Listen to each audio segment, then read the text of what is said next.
Okay, let's talk inequalities. So first we need to define what an inequality is. We know what equalities are. Equalities have equal signs. Inequalities then are not one answer, it's a range of values. I do want you to define this in your notes. A range of values. So it's usually algebraic, and it shows a quantity is greater than or less than another quantity. It could be equal to too, but it will always have more than one value that can fit into the answer. So an example would be like the speed limit. So on the interstate highway in Indiana, the speed limit's usually 70 miles per hour. You are supposed to drive, you are legally supposed to drive less than 70 miles per hour. If you go faster than 70 miles per hour, you can get a speeding ticket. So your speed, I'm going to call it less, your speed has to be less than or equal to 70 miles per hour. Now there's also a minimum speed. You're supposed to drive faster than 50, I think, or 55, but this is for safety reasons. Okay, so those are inequalities. So let's look at some first let's look at some symbols that tell us inequalities. So we have we've seen these symbols before many times through the years. This symbol is less than. This symbol is more than. It can't be equal to. Now the other symbols can be equal to because it has a half an equal sign. So this is less than or equal to.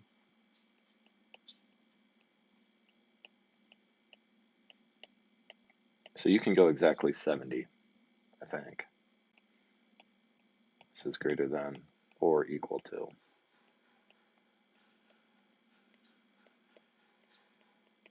Okay, so let's think of some other phrases that could go with these. So like the more than, we could also say in excess, meaning more than,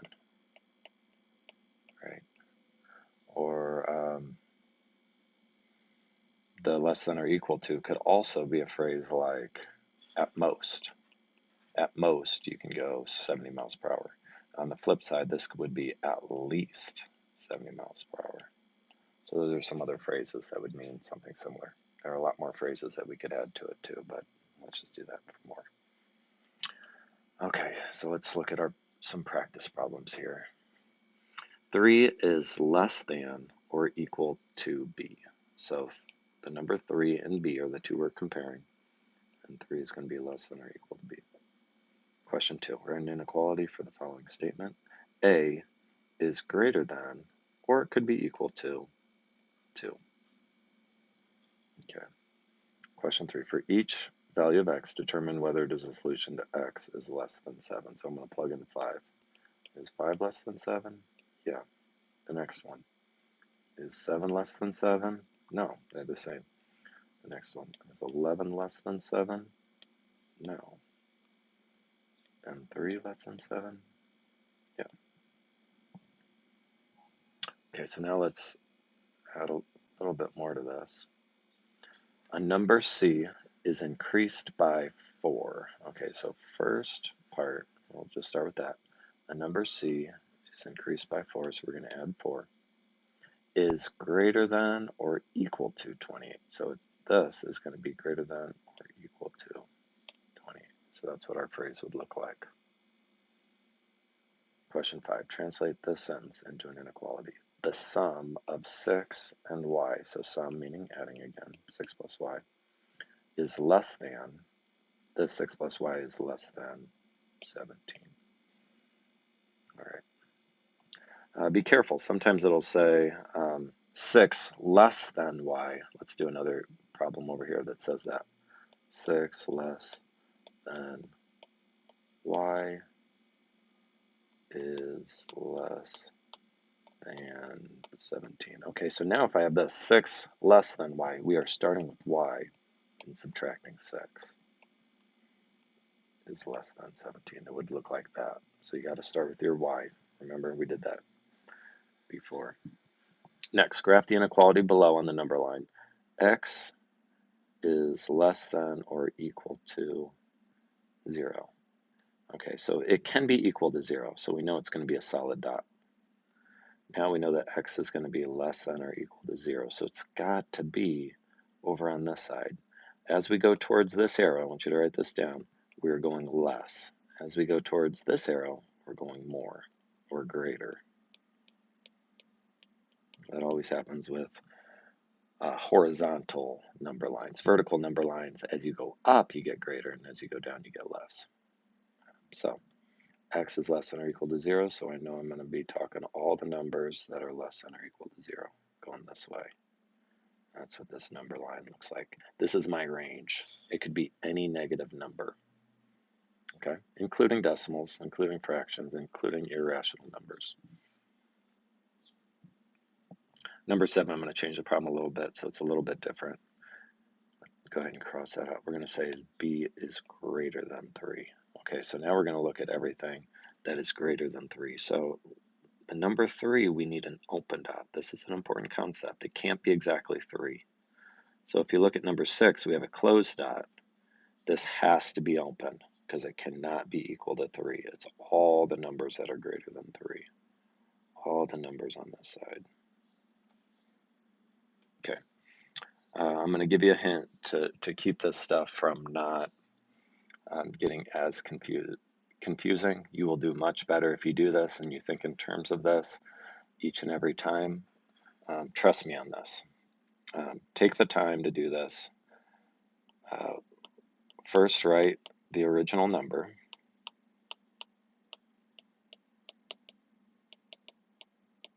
Write this in your notes.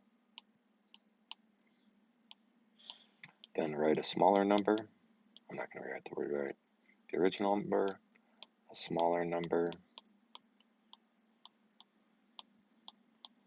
and a larger number.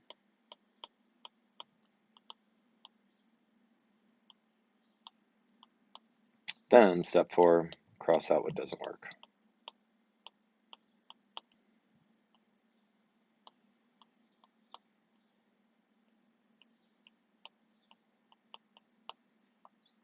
Okay, so I'm going to show you how to do this with 6 and 7. So I'm going to write the original number, 0. I'm going to write a smaller number above it. Let's do -2, and a larger number below.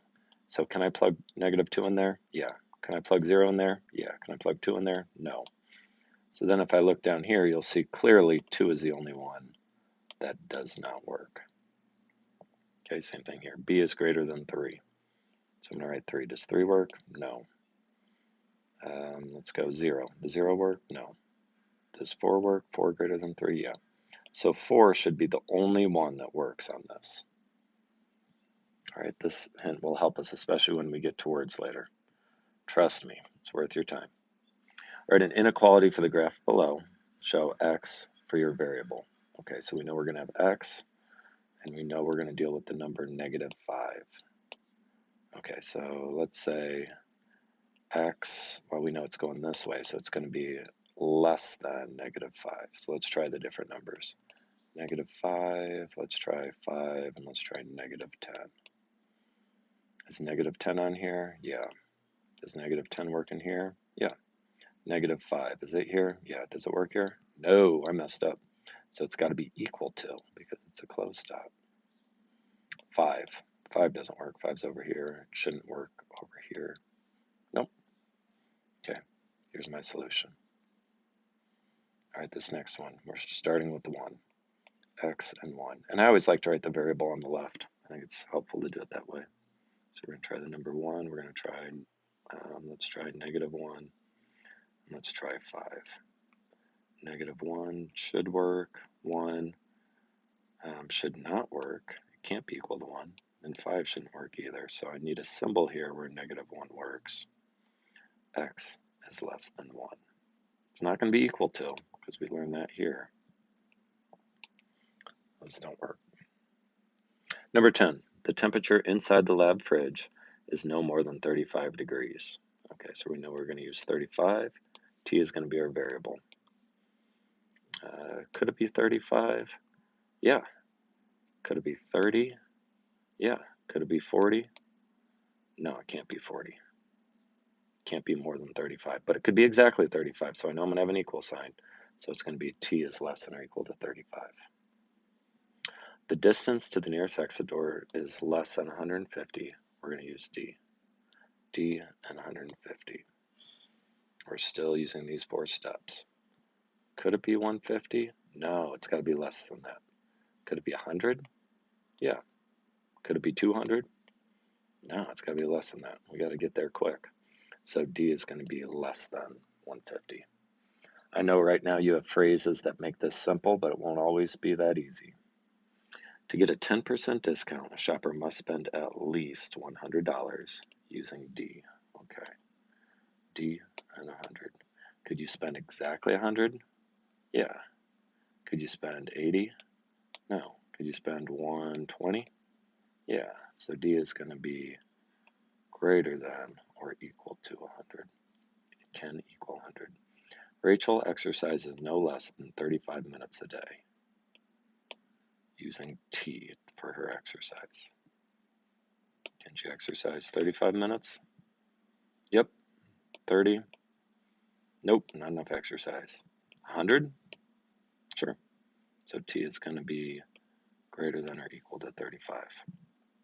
All right, that's inequalities.